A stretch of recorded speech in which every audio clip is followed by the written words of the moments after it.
Bueno, nos metemos en otros asuntos, eh, porque claro, la noticia de lo que ocurre en Montevideo, con el anuncio de quedarse con cero agua en aproximadamente 8 días, si no llueve, es una noticia demoledora. Uruguay se asienta además en uno de los acuíferos más importantes de la región. ¿Por qué habría de tener problemas de agua? Es verdad que es un agua salitrosa, es un agua poco útil, pero que pudo haber sido trabajada para que fuese potable con los debidos manejos. Pero la pregunta es, ¿tiene esto que ver con el niño global? ¿Tiene esto que ver con el cambio climático que ya da muestras ineludibles de que está ocurriendo? Bueno, estamos comunicados con San Diego, California. Ahí está Gino Pasalacqua, un compatriota nuestro, chiclayano, doctor en oceanografía y especialista del clima y la meteorología. Y quizás él nos pueda ayudar allí desde San Diego a tener una mirada más amplia y más global del impacto que puede tener este niño global ya anunciado y declarado por las autoridades. Gino, qué gusto conversar contigo. Bienvenido a Nativa. Muy buenos días. Gracias por acompañarnos. Muy buenos días, Carlos. Muchas gracias por estar presente en esta entrevista. Gino, comienzo por Uruguay como una forma de provocar el diálogo. Has leído seguramente las noticias. ¿Qué te parece lo que está ocurriendo allí? Es interesante lo que está sucediendo debido a que es impresionante cómo se van a quedar sin agua, ¿no? Estaba tratando de revisar unas cifras de precipitación en los últimos años y sí, hay una tendencia eh, de sequía en los últimos 15 años, por lo menos, muy fuerte, ¿no?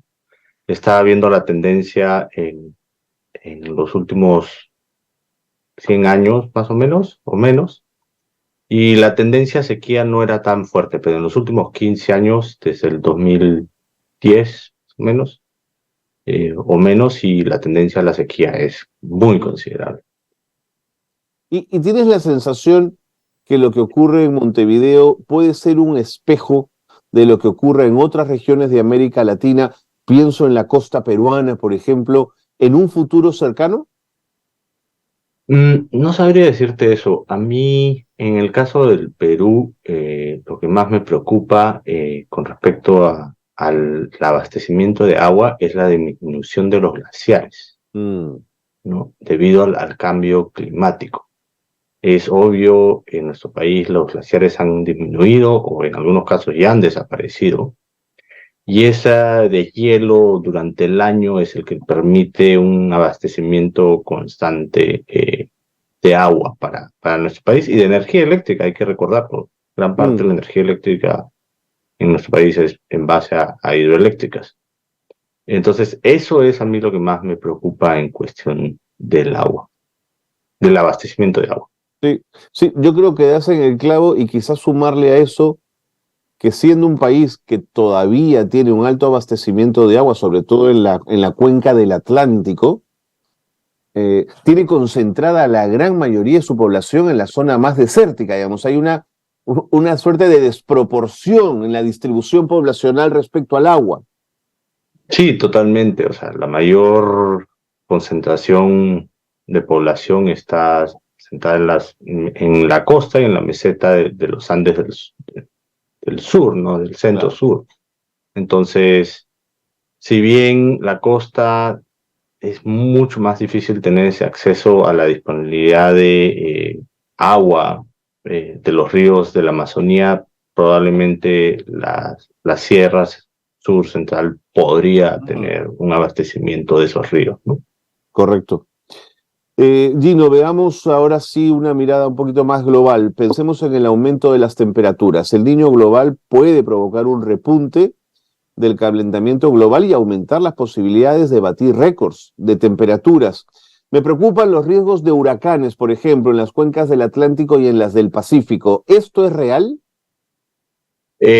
Con respecto al niño global, sí, el niño por lo general eh, tiene mayor posibilidad de generación de huracanes en el Pacífico.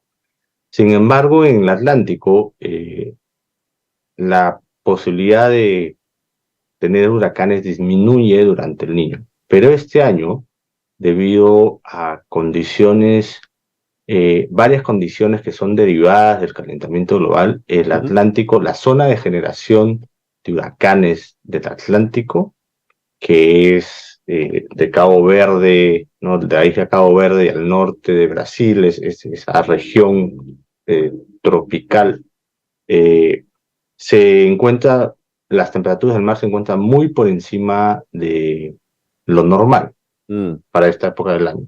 Entonces sí hay una actividad considerable en estos momentos, ¿no? La NOAA predijo de que iba a haber una temporada de huracanes normal, el número de huracanes normal, que es bastante atípico para estar en un año de niño. Generalmente sucede lo contrario, hay Mm. menos huracanes en esa zona durante un evento del niño. Ok, pero Gino, en tu análisis de los datos históricos, ¿el número de huracanes en los últimos 100 años por temporada de huracanes ha aumentado? Eso está todavía en debate, ¿no? Porque hay varias investigaciones que todavía no han llegado a una conclusión muy clara. Lo que sí está bastante claro es que la intensidad de estos eventos ha aumentado. La atmósfera tiene mayor humedad y tiene mayor energía para Mm. que estos eventos del tiempo, huracanes, tormentas, tornados, se han vuelto más extremos. Ujú. Respecto a la presencia de ciclones, ¿podrías marcarnos la diferencia entre un huracán y un ciclón y su posible presencia por un niño ¿Te refieres a la costa del del Perú? Pacífico? Sí. Mira, yo ya lo he dicho antes y lo vuelvo a decir. La denominación de este famoso Yaku como ciclón tropical Ajá. de parte de Tsunami fue una denominación, una nomenclatura errónea, Ok. debido a que según la clasificación de huracanes y tormentas tropicales que existe a nivel mundial, tienen que tener 39 millas por hora de velocidad para ser clasificado como huracán. Y Ok. Yaku a lo mucho tuvo entre 11 y 17 millas por hora. Sí Mm. fue un sistema de baja presión, eso es lo que son los ciclones, un sistema de baja presión, Ok. que sí contribuyó a las precipitaciones en esa zona, pero no fue un ciclón o huracán, como se le dice, ¿no? Propiamente dicho, digamos. Mm. Se dio debido a las condiciones del niño costero que se estaban dando en el Perú en Ok. esos momentos, y se debió a que los vientos alisios que normalmente soplan de la costa del Perú hacia Indonesia giraron, se debilitaron y giraron inclusive en sentido contrario, ¿no? Justo ayer estaba revisando eso con unos colegas. Estamos haciendo una investigación con el Instituto de Oceanografía y Scripps en San Diego, en Ya. California, y vamos a tratar de sacar una publicación al respecto. Estaba viendo justo un giro de 180 grados en esos días de los vientos alisios, lo que fomentaron este sistema de baja presión. Entiendo. No fue ni un ciclón tropical, ni un huracán, ni nada. ¿Ha De sucedido acuerdo. anteriormente? Sí, ha sucedido anteriormente. Esta vez estuvo bastante cercano a la costa y sí tuvo una aportación importante de humedad para la zona costera y de los vientos, para las lluvias que se dieron. Pero no fue propiamente un ciclón tropical. Estamos muy cerca al Ecuador para que se forme un ciclón tropical y las temperaturas no superan, es muy raro que se dé, ¿no? No digo que sea imposible, pero es muy raro que se dé un ciclón tan cerca del Ecuador, un ciclón Correcto. tropical. Ahora, está claro que las temperaturas están siendo más cálidas. Las Ujú. temperaturas más cálidas, Gino, retienen más vapor de agua en la atmósfera, lo que puede hacer que Correcto. las inundaciones inducidas por el Niño sean aún más devastadoras. Esta lectura te parece sensata? Digamos, ¿eso es lo que podría ocurrir? Sí, totalmente. Eso es lo que existe la mayor posibilidad de que todos los eventos extremos se vuelvan más extremos, incluyendo las precipitaciones. También hay que tener en cuenta las cambios de la temperatura del medio ambiente, ¿no? La temperatura que sentimos, ¿no? Las temperaturas mínimas y máximas también han aumentado considerablemente, las olas de calor que normalmente se denominan, ¿no? Que al final tienen a nivel mundial, tienen un impacto muy considerable en la producción de alimentos como en la Sin vida duda. de los seres humanos. Sin duda, y claro, se impacta toda la dinámica económica, la inflación crece, los productos, ¿no? Todo lo agrícola decae, digamos, hay un impacto generalizado en todo lo que esto tiene por delante. Ahora, discutíamos el otro día aquí en Lima, Gino, sobre si vamos a tener tal cantidad de agua, lo que quizás tendríamos que hacer es pensar en políticas públicas de creación de reservorios de agua, poder contener toda esta agua dulce y no perderla. No te hablo de grandes represas que significan construcciones gigantescas y grandes presupuestos, pero sí reservorios de mediano tamaño que pudiesen guardar esta agua. ¿Te hace sentido, Gino? Totalmente, o sea, no hemos aprendido a vivir con el niño, ¿no? Estaba leyendo, yo hace unos meses publiqué algo en Twitter, una publicación de María Rostorowski que hacía una reflexión sobre el niño del 82-83, ¿no? Y reflexionaba lo que había sucedido esos años en comparación a lo que había ocurrido en 1925, que fue otro evento de niño bastante fuerte, un niño costero. Y prácticamente su reflexión era de que no habíamos construido ciudades preparadas para el niño, a pesar de que el niño sucedía y iba a volver a suceder. Y si tú agarrabas esa reflexión, de falta de preparación de las ciudades y de la infraestructura en general y la trasladabas a ahorita, era como hacer un copy-paste y estamos en la misma situación. Y aún peor, estamos peor porque la vulnerabilidad, de la población ha aumentado considerablemente. Entonces no hemos aprendido a vivir con el niño y sí, tenemos que cambiar una política para tratar de aprovechar el niño. Y con estos Total. reservorios es una opción bastante, lógica.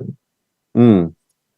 Y ahora, el otro día también hablábamos de la necesidad de generar ciudades esponja, Gino. Este concepto de tener ciudades muy verdes, donde el agua pueda ser absorbida y drenada, ¿no es cierto?, a un acuífero, a una napa, que de alguna manera nos permite tener recursos para el futuro. Sí, claro, la vegetación permite esa absorción a la napa freática. Entonces sí tendríamos a través de vivimos en una zona semidesértica, por lo general, ¿no? Entonces sí se podrían crear ciudades menos llenas de concreto y asfalto, para que pueda existir esa absorción de agua, ¿no? Y también eso tiene un efecto bastante positivo en la temperatura de las ciudades. Exactamente. Tiene un efecto muy positivo en la temperatura de las ciudades y disminuye la temperatura de las ciudades, ¿no? Que podría contrarrestar estos efectos de ondas de calor que estamos viendo en estos momentos en el Perú. O sea, esta semana, se rompió el récord, estoy casi seguro que se rompió el récord de temperatura en Lima, Sí. estuvo a punto de romperse. Sí, sí. Y estamos viendo tendencias a nivel mundial de que se están rompiendo los récords de temperatura del aire y del océano a nivel mundial, ¿no? El mes de junio ha sido todo el récord en la historia, de que hay, registros. Fue el mes más cálido, de temperatura del aire y de la temperatura del océano. Ahora, Gino, digamos, salvo que hay algún terraplanista por ahí medio perdido, ya no hay ninguna duda que estamos ante un proceso de cambio climático cada vez más agresivo y cada vez más galopante. La cuestión es si estamos dispuestos a cambiar nuestras matrices económicas para pasar un sistema que impacte menos en el medio ambiente. De pronto esa es la discusión de fondo. No, eso es lo que hay que hacer. No hay vuelta que darle. Porque sí tenemos que cambiar nuestro sistema productivo, esa necesidad de tener el último televisor de moda, ¿no? Y cambiarlo por el que ya tenemos. De repente no se da mucho en el Perú por las limitaciones económicas, pero en los países que producen más cantidad de CO2, que aportan más CO2 a la atmósfera, sí se da constantemente eso, ¿no? Estaba revisando un concepto que ya existe, pero me estaba profundizando más en eso, que se llama justicia climática, ¿no? Okay. Cómo los países que generan más CO2 a la atmósfera y contribuyen más hacia el cambio climático son los que menos se ven afectados. Así es. Y los países como las Maldivas, justo estaba conversando con una colega allá, son los más afectados y son los que menos contribuyen al cambio climático, ¿no? Y acaba de salir una publicación hace un mes más o menos que hablaba de esto, y te digo, la primera reflexión que se me vino a mí es una demanda, ¿no? O sea, ¿por qué no demandar a los países que mayor contribución de CO2 si me estás, en el caso de Maldivas, es realmente extremo lo que está sucediendo? No, El país va a desaparecer. Va a desaparecer, va a desaparecer. Así es. Sí. Muy bien, Gino, digamos, son conversaciones que suenan apocalípticas, ¿no? La idea no es transmitir miedo, pero sí tiene que haber una enorme preocupación y una enorme decisión política para poder enfrentar cosas como la de las que hemos hablado esta mañana. Quiero agradecerte mucho que te hayas tomado tu tiempo desde San Diego, desde California. California, otra zona impactada además por sequías en algún momento y sequías severas también. Gracias por haber estado con nosotros, Gino. Muchísimas gracias por la oportunidad de permitirme comunicar la ciencia de forma adecuada.